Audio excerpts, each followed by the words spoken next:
Muy buenas tardes. Es un gran placer y un honor para mí estar aquí en tan renombrado instituto y con un legado tan importante a través de los años, tanto para la academia como para los públicos en general. Y un paréntesis de cómo surgió este proyecto. Hace unos meses decidimos organizar un ciclo de cine sobre el documental chicano latino en Estados Unidos, en la Filmoteca de la UNAM y la Cineteca Nacional. Y dentro de esta riquísima vertiente de documentales que más del 95% de ellos nunca se habían exhibido en México, uno de los temas fundamentales fueron dos documentales que vamos a exhibir, uno esta noche y uno el viernes, sobre la Revolución Mexicana. Platicando con la directora, con la doctora Patricia Galeana, de este esfuerzo, me dijo ella: oye, pues sería óptimo que también los mostráramos aquí en el Instituto de las Revoluciones de México. Entonces, pues yo con muchísimo gusto accedí y pues vamos a ver uno de ellos hoy, que es la persecución de Pancho Villa, que lo mencioné un poquito más en detalle en unos minutos. Y pues invitamos al doctor Luis Barón, que es especialista en el tema y en la revolución, y pues para mí es un placer coincidir en primer foro, que espero que sea uno de muchos en el futuro, ya que tenemos pues tantas inquietudes semejantes.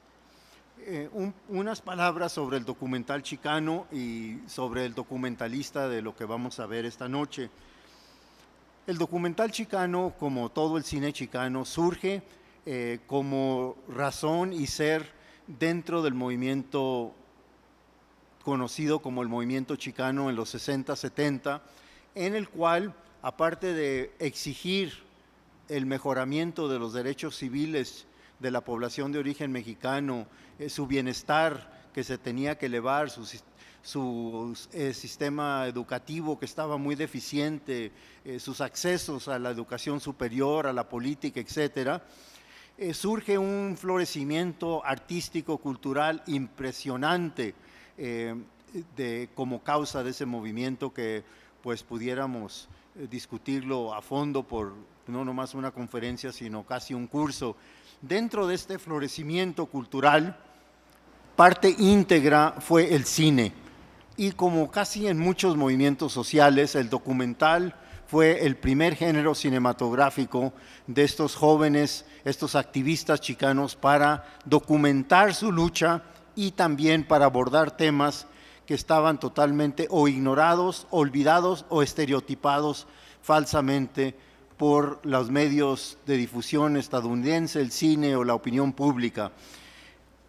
Y una cosa importantísima de hacer notar es que no nomás surgen como pioneros del esfuerzo cinematográfico, sino que es el más abundante y más rico de los géneros cinematográficos, porque como ustedes saben, pues hay cortometrajes, hay documentales y hay películas de ficción, pero el documental sigue siendo como el pilar de la aportación cinematográfica chicana por muchas razones. La primera es que cuesta mucho menos que hacer que obviamente el cine de largometraje. Una segunda razón que hay que mencionar es que en Estados Unidos, yo creo que aún más que en México, el documental tiene muchos espacios. Por ejemplo, la salvavidas de mucha de este florecimiento chicano ha sido la cadena nacional educativa en Estados Unidos, PBS, en donde todos estos documentales han tenido espacios, han tenido tiempos y se han repetido durante varios años.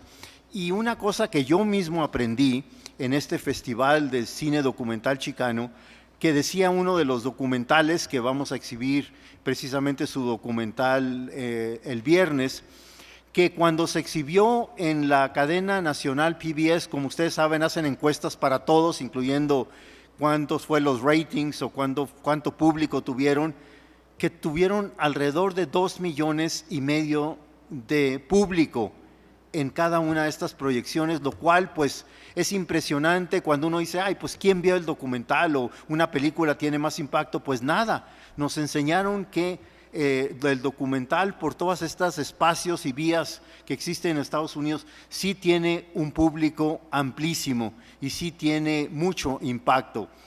Ahora, el segundo tema que creo que sería muy importante mencionar es que dentro de esta riquísima temática de los documentales chicanos está temas históricos como los que vamos a ver esta noche y el viernes, por una muy sencilla razón, que parte íntegra de las demandas y las peticiones y las aportaciones del movimiento chicano, incluyendo académicas o manifestaciones artísticas, fue recuperar México y lo mexicano, tanto en toda su variedad, en todas sus manifestaciones, y dentro de estas manifestaciones la historia mexicana era imprescindible.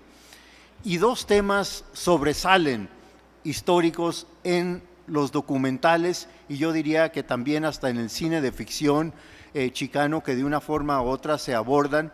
Uno es la emigración mexicana, y como sabemos ahorita es un tema no nomás de gran trascendencia artística, sino no tengo que decirles el problema que está generando toda esta migración centroamericana y mexicana de niños, etcétera, que está ahorita como una gran agenda política entre no nomás Estados Unidos, sino México y Centroamérica. Pues el otro tema fundamental, aparte de migración, ha sido la historia patria y la historia mexicana, y muy específicamente la Revolución Mexicana, porque aquí tenemos que decir unas palabras del por qué. La Revolución Mexicana fue imprescindible en la historia de los mexicanos en Estados Unidos por muchísimas razones.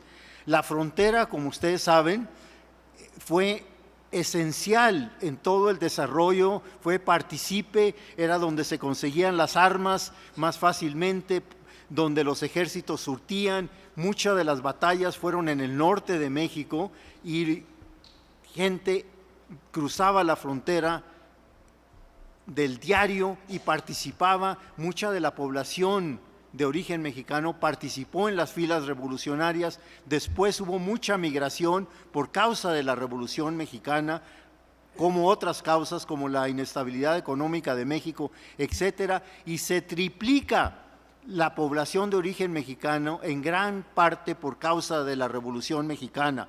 Entonces, por todas estas razones, los cineastas, los artistas, los escritores, los académicos han abordado el tema de la Revolución Mexicana. Vemos como muchos temas relacionados con la Revolución Mexicana, como el exilio, los mexicanos que pasaron tiempo, que escribieron allá, como figuras como José Vasconcelos, como Martín Luis Guzmán, formaron parte de alguna forma. Y hay un tema imprescindible dentro de la Revolución Mexicana que tuvo muchísimo impacto en Estados Unidos, que fue el magonismo, y el propio Ricardo Flores Magón, que pasó 18 años de su vida, como sabemos, exilado y luego encarcelado, e incluso murió en prisión en Estados Unidos. Pero él fue importantísimo por muchas razones. Ofreció al movimiento incipiente laboral chicano una ideología, una forma de organización que les fue muy importante, y acogieron al magonismo y se integró el magonismo y viceversa a las comunidades de origen mexicano en Estados Unidos. Otra parte muy importante de la Revolución Mexicana y la comunidad mexicana es que muchos, como mencionábamos, exilados, se exilaron y ya nunca regresaron a México. O sea, después de la derrota del villismo, por ejemplo, hay un personaje que fue el primer locutor importante de música mexicana en el radio comercial de Estados Unidos, que se llamaba Pedro J. González, que curiosamente se hizo una magnífica película sobre su vida, que era Pedro J. González. Esa película comienza cuando ellos cruzan la frontera huyendo de las persecuciones de los exvillistas, como él había sido uno de ellos. Entonces, pues podemos abordar algunos. Yo no quiero tomar más tiempo porque tenemos el programa y luego los comentarios del doctor Barrón, Pero dejen nomás mencionarles algunas cosas del documentalista que hizo este documental que lo vamos a exhibir esta noche. Él se llama Héctor Galán. Él es un tejano, como él se autodenomina, de San Angelo, Texas. Ha realizado alrededor de 60 documentales, es el más prolífero documentalista dentro del cine chicano. Él trabaja en la división de PBS en Austin, Texas, relacionado con la Universidad de Texas, y su temática es sumamente variada, pero este es uno de los más reconocidos documentales de él, que tiene que ver exclusivamente con la Revolución Mexicana. Él nos contaba del origen de este documental, que él quería filmar algo sobre la Revolución Mexicana y había hecho la propuesta a una serie muy renombrada que sigue vigente en la actualidad, que se llama The American Experience, que trata una temática amplísima sobre temas de Estados Unidos. Pero él presentó un tema sobre la Revolución Mexicana y decían, oye, pero esta serie se titula The American Experience, búscale algo o liga algo que tenga que ver con Estados Unidos y te lo financiamos y te damos los recursos para hacer. Entonces, que él buscó y buscó y se encontró con la expedición Pershing, que es el tema que nos aborda, donde liga Estados Unidos con México y la Revolución Mexicana y su personaje favorito, que era Pancho Villa. Entonces, pues, yo creo que será mejor que lo veamos para que luego lo comentemos en vez de que yo les hable sobre él. La última palabra que les diré es que nosotros los chicanos o los mexicanos de allá sí nos interesan muchísimo los temas mexicanos, y creo que nosotros aportamos una visión diferente, no necesariamente mejor o peor o nada, sino nomás diferente y con cierta originalidad a los temas mexicanos que la Academia Norteamericana o la Academia Mexicana aborda. Entonces, pues es un placer para mí estar con ustedes, presentar este programa y tener al doctor Barón como comentarista.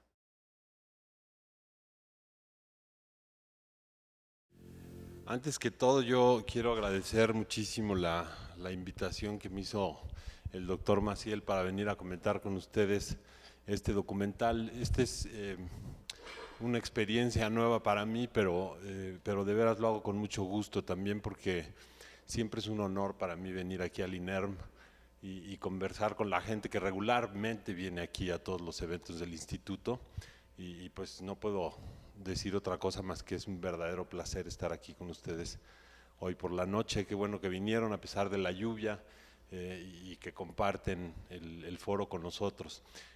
Voy a hacer algunos comentarios que me van a disculpar que sean un poco en desorden. Igual que ustedes, apenas acabo de ver el documental. Esta es la primera vez que veo el documental y estaba yo tomando algunas notas mientras lo estaban pasando. Entonces, quizá los comentarios estén un poco en desorden y les pido una disculpa por eso. Pero también quiero decir que no quisiera yo tomar demasiado tiempo en estos comentarios, porque más que los comentarios que pueda hacer yo, creo que tener una conversación entre ustedes, el doctor Maciel y yo, puede ser más interesante, ¿no? De las cosas que hayan salido del documental o de las que pueda comentar yo sobre él. Yo no soy crítico de cine, ni mucho menos. Esto es un documental, no es una película, pero aún así yo creo que se necesitaría algún tipo de experiencia o de conocimiento sobre cómo se hace un documental y cómo planea un cineasta o un documentalista un documento como este. La verdad es que, bueno, yo, a lo mejor muchos de ustedes lo saben, si no se los digo ahora, yo estudié en la Universidad de Chicago. El doctor Friedrich Katz fue mi mentor, fue quien me dirigió mi tesis doctoral, y como todos ustedes saben, pues él es, o fue, porque ya nos dejó, el gran experto sobre Pancho Villa. Él, digo, un hombre generosísimo, un ser humano ante todo. Tuve la oportunidad de compartir con él 2 o 3 foros y siempre hacía el mismo chiste al empezar, ¿no? Decía, bueno, yo que tantos años he estudiado a Villa, yo que tantos años le he dedicado a esto, toda mi vida lo he pensado, toda mi vida lo he trabajado, y me sale un carrancista como alumno, ¿no? Entonces, pues siempre teníamos este problema, ¿no? Que él, por supuesto que me apoyó, me dirigió, me transmitió todo su conocimiento de la revolución de Villa de Carranza, pero pues teníamos esta diferencia un poquito seria, por llamarla de alguna manera, ¿no? Él trabajando Villa siempre y bueno, yo trabajé a Carranza desde el doctorado y lo he seguido trabajando desde entonces. En este documental se tocan varios temas. Yo creo que hay muchas partes del documental que se podrían separar para poder hablar de muchos temas y me voy refiriendo a ellos conforme los fui viendo en el documental. Primero que nada, se hace uno la pregunta cuando está el documental, ¿qué es lo que significó el ataque a Columbus? Sí, ¿por qué es tan importante el ataque a Columbus en la historia de la Revolución, por supuesto, en la biografía de Pancho Villa, para la historia de Estados Unidos también? Y esta pregunta se responde en diferentes partes y la respuesta que se da no es una respuesta distinta a las respuestas, digamos, que la historiografía tradicional ha manejado por muchos años. Por ejemplo, en términos de la historia de Estados Unidos, el ataque a Columbus no juega un papel tan importante si uno no lo ve en el contexto de la Primera Guerra Mundial. Es decir, la decisión de mandar la expedición punitiva se da antes de que Estados Unidos se involucre propiamente en la Primera Guerra Mundial. Y por eso es que puede Estados Unidos mandar a todas estas fuerzas a la frontera. Pero conforme va pasando el año de 1916, entonces la balanza va cambiando. Ya no es conveniente para Estados Unidos tener a sus tropas en la frontera y mucho menos tener a México como un país en convulsión e inestable, ¿no? Y entonces cambian las prioridades del gobierno de Estados Unidos para poder involucrarse en la Primera Guerra Mundial y eso es lo que detona la decisión de retirar la expedición punitiva. Entonces, como vieron al final en la carta de Pershing, para Estados Unidos, para el gobierno de Estados Unidos y sobre todo para el ejército de Estados Unidos, la expedición punitiva es un gran fracaso. Esto nunca sale, por supuesto, en la historia oficial de Estados Unidos, en la historia de bronce, ¿no? Vieron el otro lado, Pershing diciendo de manera pública, esto fue un gran éxito, Pancho Villa está derrotado, no tendría ningún sentido perseguirlo, ¿no? Y entonces reciben a las tropas como héroes, ¿no? Se dieron un montonal de medallas a los soldados que persiguieron a Villa durante esos meses de 1916 y prevalece, digamos, en la historia de Estados Unidos esta dualidad, ¿no? La verdad de la expedición punitiva, que es un fracaso, y bueno, este aspecto más público, ¿no? De lo que fue la expedición punitiva. Ahora, más allá de eso, está también, por supuesto, el aprendizaje que fue para Estados Unidos la expedición punitiva. Vieron algunos de los historiadores a lo largo del documental decir que esta fue la última aventura de caballería de Estados Unidos y es verdad. Y fue la última no porque la tecnología, digamos, desplazara la caballería, sino porque esta expedición fue un fracaso. Y quedó clarísimo que ya para entonces, por ejemplo, ocupar un territorio como Chihuahua, pues era una locura, ¿no? Al principio piensan que lo pueden hacer y después se dan cuenta que esto es imposible. Justamente el doctor Katz me comentaba alguna vez que cuando el presidente Bush, el presidente Bush padre, decide invadir Irak, una de las cosas que tenía en la mente era la expedición punitiva. Dice, bueno, es que invadir Irak es una locura, esto no se puede, esto ya lo vivimos antes y esto es imposible.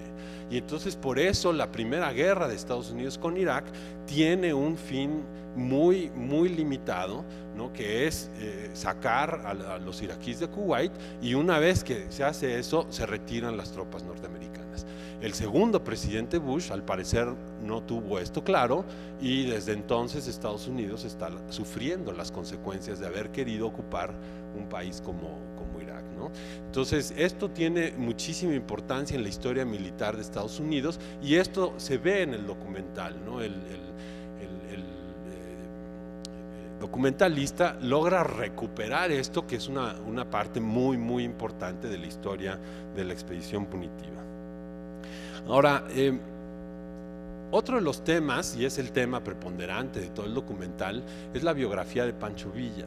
La biografía de Pancho Villa que se nos presenta aquí también es una biografía muy tradicional, ¿no? Está dividida básicamente en tres partes. El Villa anterior a 1911, ¿no?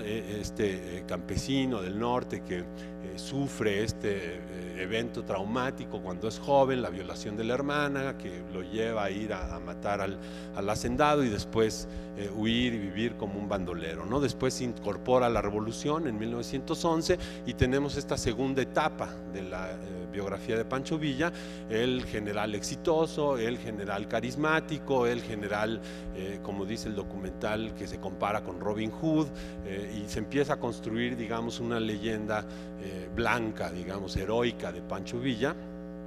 Pero sí es muy importante que ustedes noten que esto es el documental, y también esta parte de la Revolución Mexicana siempre se cuenta en términos de la historia del norte de México, de la historia de la frontera de México con Estados Unidos. Entonces, cuando se dice que Villa es un personaje de fama mundial, y Villa es un personaje que todo el mundo conoce, y Villa es un personaje que nadie ignora, los corridos, etcétera, pues es para esta población del norte. Si ustedes entrevistan igual, ¿no?, a la gente ya mayor, ¿no?, que podía haber vivido los años de la revolución, pero en Yucatán, en Guerrero, en Chiapas, entonces, pues para ellos Pancho Villa es una figura completamente distinta, y hay una memoria completamente diferente, ¿no?, de la revolución, de Villa y de Carranza, ¿no?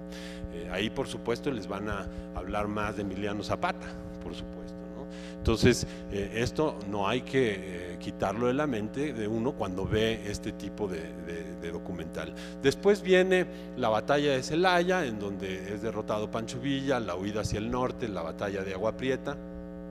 Y ahí empieza la tercera etapa de la vida de Villa, ¿no?, en donde al revés se empieza a construir esta leyenda negra de Pancho Villa, ¿no? De repente cambian estas opiniones y dicen era un personaje muy voluble que en un minuto podía cambiar de la alegría al enojo, que no le temblaba la mano para matar a nadie. Este episodio que se cuenta del pañuelo, ¿no?, se lleva la mano a sacar el pañuelo y en ese momento lo ejecuta. Es decir, se empiezan a construir todas estas historias del demonio que es Pancho Villa, y que van a perdurar por un tiempo muchísimo más largo, ¿no? Nada más les doy un dato curioso. El nombre de Pancho Villa se puso en letras de oro en el Congreso mexicano hasta los años 70.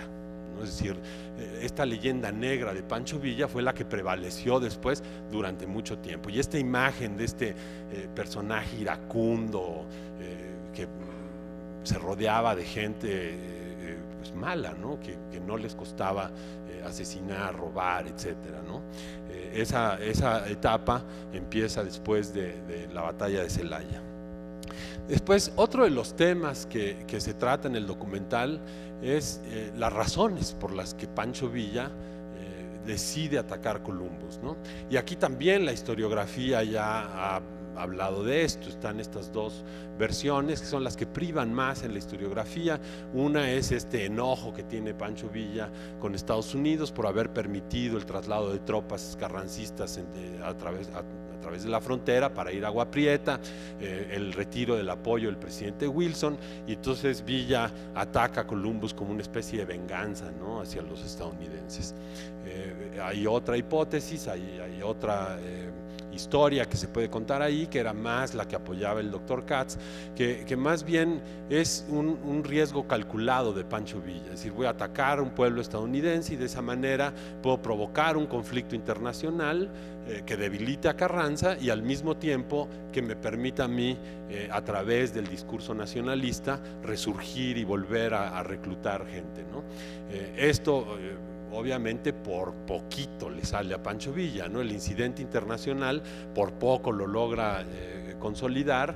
Como vieron ahí, México y Estados Unidos estuvieron a punto de entrar en guerra en esos meses.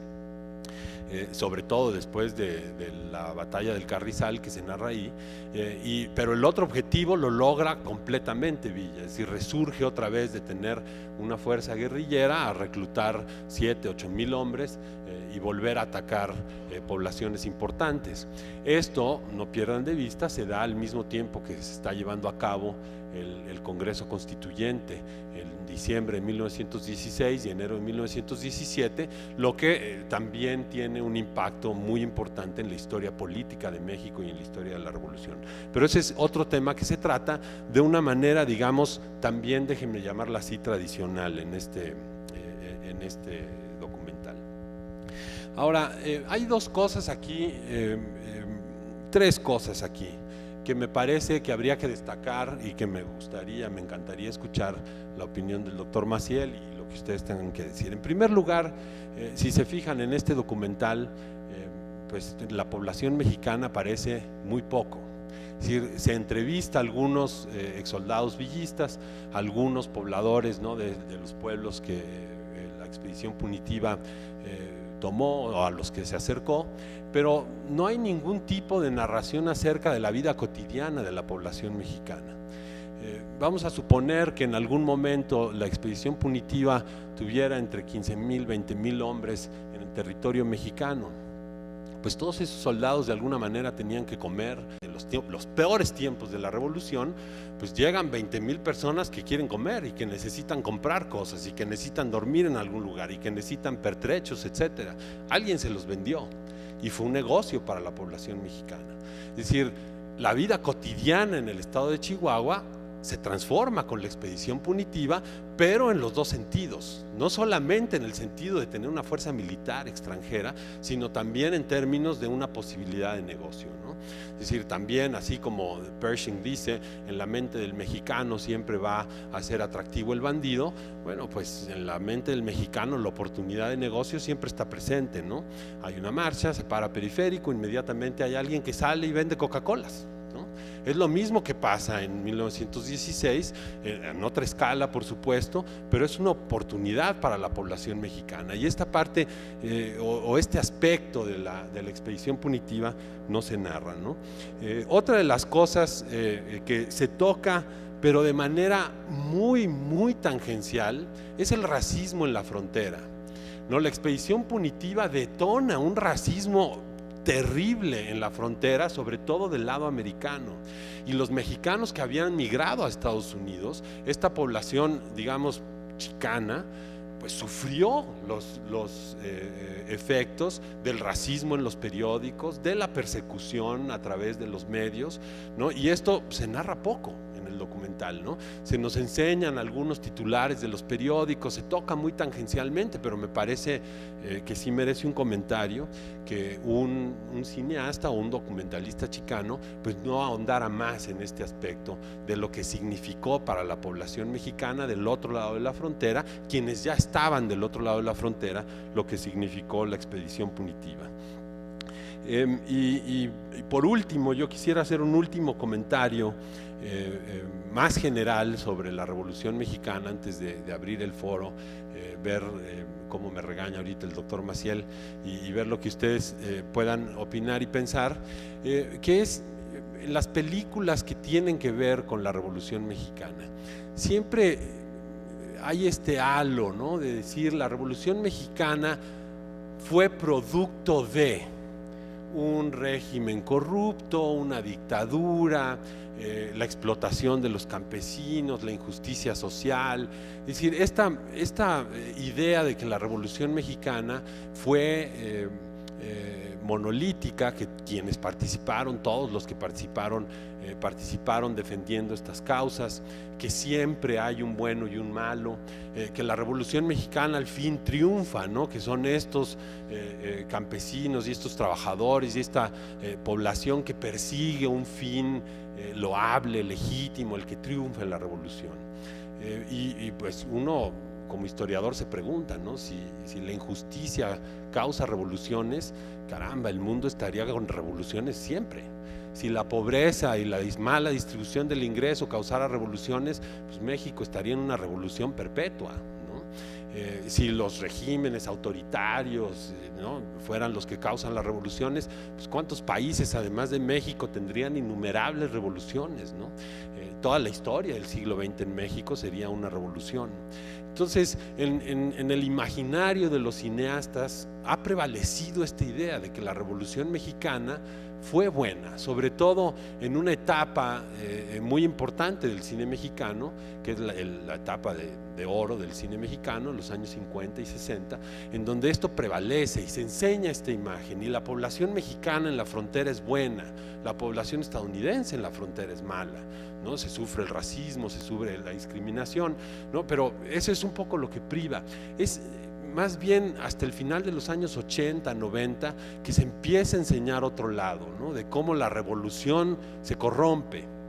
Les doy un ejemplo nada más, La Ley de Herodes, por ejemplo, ¿no?, esta película que muestra claramente lo que es la corrupción del régimen que surge de la Revolución Mexicana y cómo México sigue viviendo muy parecido, ¿no?, a cómo se vivía en el porfiriato, una mala distribución del ingreso, discriminación, los pobres, como dice el cineasta o el documentalista aquí, los pobres que nacen pobres y mueren pobres, la falta de oportunidades, la migración que sigue hacia el norte, es decir, una serie de problemas que seguimos viviendo, que supuestamente en alguna medida la Revolución Mexicana había logrado solucionar o cuando menos paliar, ¿no?, en términos de la historia de México. Y bueno, hay un debate historiográfico fuerte, ¿no? En los años 80 empieza un revisionismo de la revolución, se recuperan frases, por ejemplo, de don Daniel Cosío Villegas, la revolución se porfirizó, ¿no? El PRI no es otra cosa más que el porfirismo, pero no de uno, sino de muchos, y esta tradición va a seguir viva de alguna manera, incluso hasta hoy, hace apenas unas semanas, si no me equivoco, unas semanas, quizá un par de meses, se publica el último libro de Andrés Manuel López Obrador, que se llama Neoporfirismo, ¿no? Entonces esto permanece ya después de los años 80, y habría que ver una muestra mucho más amplia de lo que es el cine sobre la revolución, pero también del cine chicano sobre la revolución, para que pudieran tener, digamos, este abanico completo de cómo la población chicana trata estos temas, ¿no? Es una lástima que se les puedan pasar nada más 2 de estos documentales. El doctor Maciel se los puede decir con mucho más exactitud y mejor, las decenas de películas que hay del imaginario que tienen los chicanos de la frontera y de la Revolución Mexicana, ¿no? Es una cosa que yo los invito a hacer en algún momento, recuperar estas películas, verlas y ver las diferentes posiciones que a lo largo del tiempo se van tomando sobre estos temas, ¿no? Sobre el mismo Pancho Villa hay toda una gama de películas que son interesantes, ¿no?, y que tratan todos los lados, ¿no?, de Pancho Villa, ¿no? Hay otros temas, la vida personal de Pancho Villa, por ejemplo, es muy interesante. Hay una iconografía vastísima de Pancho Villa. También hay, como vieron, este documental es precioso en términos del rescate de película original de la Revolución.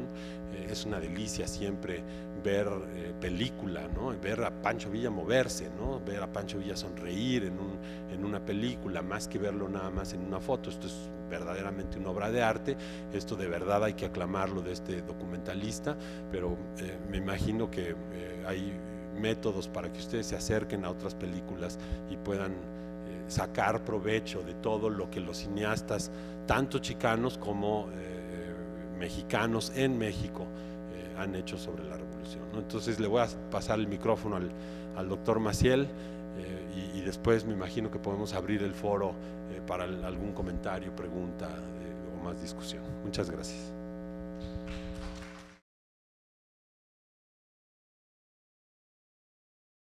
Es un placer para mí estar con ustedes y difundir estas obras de colegas, artistas mexicano-americanos, chicanos, que han aportado una increíble labor artística sobre muchísimas temáticas, incluyendo la Revolución Mexicana. Pero antes de proceder y decir cualquier cosa, quisiera tomar un pequeño paréntesis y dedicar este evento a la memoria del doctor Arnaldo Córdoba, que como ustedes han de saber, falleció el lunes pasado. Y hablando de expertos en la Revolución Mexicana, su libro, como ustedes saben, La ideología de la Revolución Mexicana, lleva 38 ediciones. Ha sido lectura obligatoria por tantas generaciones y aparte fue mi gran amigo, mi mentor. Aprendí muchísimo y pues creo que todos estaríamos de acuerdo, una gigantesca pérdida para la academia y para el país. Entonces, le honro y le dedico este programa. El documental chicano, no sé cuántos de ustedes estuvieron aquí el miércoles, no quiero repetir la misma introducción, haré una cuestión diferente un poquito. Este evento se formuló dentro de un ciclo que con la ayuda de muchas personas y particularmente los documentalistas mismos organizamos en la Filmoteca de la UNAM y la Cineteca Nacional, que fue el primer festival en México del cine documental chicano latino. Y dentro de esta riqueza de documentales que les tengo que mencionar que el 98% de estos documentales jamás se habían visto en México. Dentro de esta riqueza de temas que hubo sobre migración mexicana, sobre temas históricos, sobre el movimiento chicano, la lucha de derechos civiles, sobre género, sobre la mujer chicana latina, relaciones México-Estados Unidos, la frontera.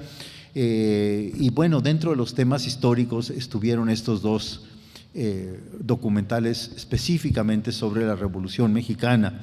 Platicando con la doctora Galeana de este ciclo y de estos temas, ella me dijo, oye, pues a mí me encantaría que organizáramos algo aquí en este espacio y este maravilloso instituto que tiene tanta historia, tanto legado y tanta importancia.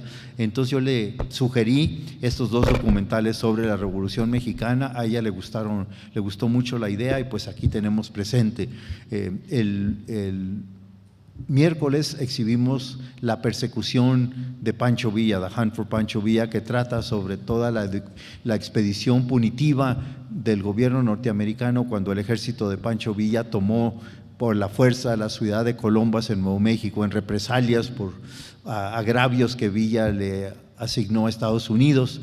Y bueno, esa fue la historia del documental del miércoles. Hoy, el tema que nos abarca o que nos va a llevar a reunirnos y verlo en presente es un tema más amplio, es una visión panorámica sobre la Revolución Mexicana de varias interpretaciones.